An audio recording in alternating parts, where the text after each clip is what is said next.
这个小伙儿体型瘦弱，满头癞疤，是个人尽皆知的废柴。可他癞蛤蟆想吃天鹅肉，竟然跑到一个富豪家提亲。富豪满脸嫌弃，说小伙又穷又丑，自己是不会把女儿嫁给他的。原来小伙的父亲当年救过富豪一命，富豪为了报恩才答应了这门婚事。如今小伙父亲早已过世，自己又长得人模狗样，学了一套不知名的武功蟋蟀功，还被人称为烂头帅，所有人都看不起他。可令人意想不到的是，这家小姐阿朱偏偏对他情有独钟，原因竟然是烂头帅的鼻子比较大。他听妈妈说过，找老公要找鼻子大的才可靠。烂头帅还在跟老丈人纠缠，一个白衣男子却出面阻拦。此人号称蛇形刁手，声称阿朱许配给了自己。烂头帅不服，想要动手，奈何蟋蟀功威力平平，没有讨到半点便宜不说，反被对方暴揍一顿。烂头帅狼狈地逃回家中，没等他收拾好心情，就听见一阵敲门声。他开门一看，竟是未婚妻阿朱。看着烂头帅垂头丧气，毫无斗志，阿朱表明了自己的心意，还拿出3根金条。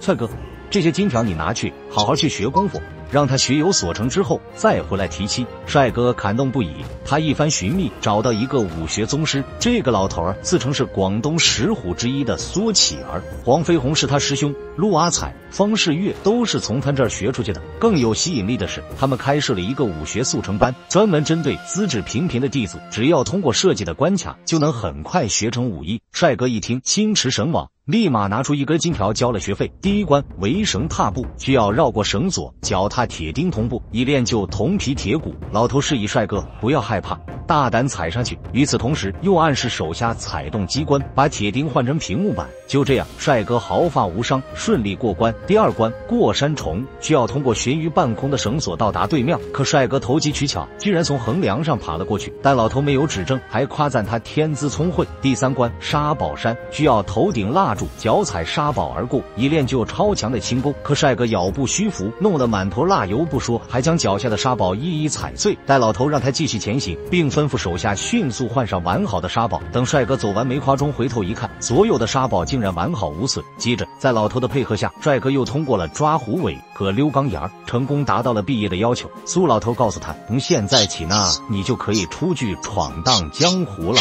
我包你是天下无敌呀！帅哥这个兴高采烈的出山，可没走多远就遇到恶霸拦路收过桥费。他自尽出手，想要印证所学，不料自己功夫尽出，也不是对方的一招之敌，最后被打得落花流水，只能落荒而逃。这下帅哥算是知道了自己被骗了。这个胖和尚啃着香喷喷的烧鸡，一旁的小伙却只能勒紧裤腰带，口水直流。这是帅哥拜的第2个师傅，他3天3夜不吃不喝，正是在练习忍功之一的忍饿功。终于挨过这关，饿得不行的帅哥连吃40碗白米饭。可正当屎意来袭时，胖和尚一句忍屎功让他瞬间又憋了回去，眼看就要忍受不住了。帅哥坐上一根特制的木桩，终于撑了过去。接下来是忍痛苦，和珅让帅哥将手指放到木鱼上，然后使劲敲打，十指连吸。帅哥当即疼得龇牙咧嘴，冷汗直冒。可还没等他缓过神呢，又被放进缸里蒸煮，热水蒸完冷水冰，风哥被弄得一会儿热气直冒，一会儿嘴唇发青。终于帅哥来到了最后一关忍痒功，只见他被悬空置于铁钉之上，先是鹅毛瘙痒，接着是蚂蚁啃噬，但他凭借超前的意志力统统忍了过去。这下胖和尚没招了，只得按照约定正式收帅哥为徒。谁知帅哥放松之际，忍不住放了个屁，这让和尚眉开眼笑，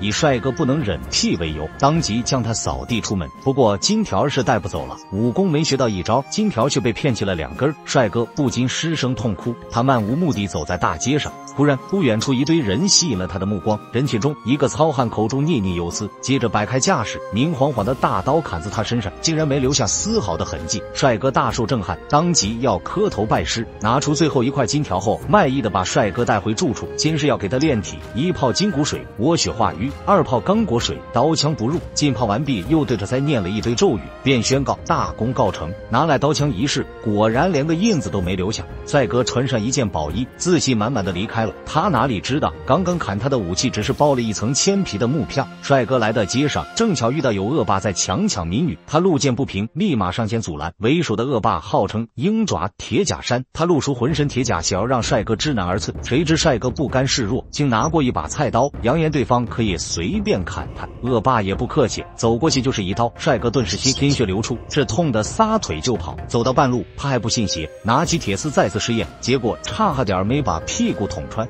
帅哥来到一座破庙，找了点香灰，简单处理伤口。不想竟意外遇到一位真正的武林高手。原来老头刚刚在街边目睹了帅哥行侠仗义的善举，他看中帅哥的心性，决定收他为徒。踏破铁鞋无觅处，帅哥开始刻苦练习，手插香炉，脚踢木桩，头碎火砖，倒立仰卧起坐搬砖。老头还时不时与他交手，传他招式。经过几月的魔鬼训练，帅哥终于学有所成。他再次来到富豪家提亲，老丈人却始终看不上他。帅哥索性带上阿朱准备私分，众多家丁挡不住他们半分，老丈人捶胸顿足，只能眼睁睁看着女儿离他而去。帅哥回去以后和阿朱一起开了一家武馆，专门招收学龄儿童。可没过多久啊，蛇形刁手就找上门了，扬言要抢回阿朱。帅哥气不打一处来，随即要与他郊外决战。蛇形刁手手持折扇金箍，本以为可以轻松取胜，怎料士别3日，帅哥早已今非昔比，3两下就被打得节节败退。尽管蛇形刁手使出绝招，仍然不是帅哥对手，只能钻入草丛落荒而逃。一段时间过后，帅哥再次收到一封战书，原来是蛇形刁手不死心，竟然叫上当地另外3个恶霸，想要一雪前耻。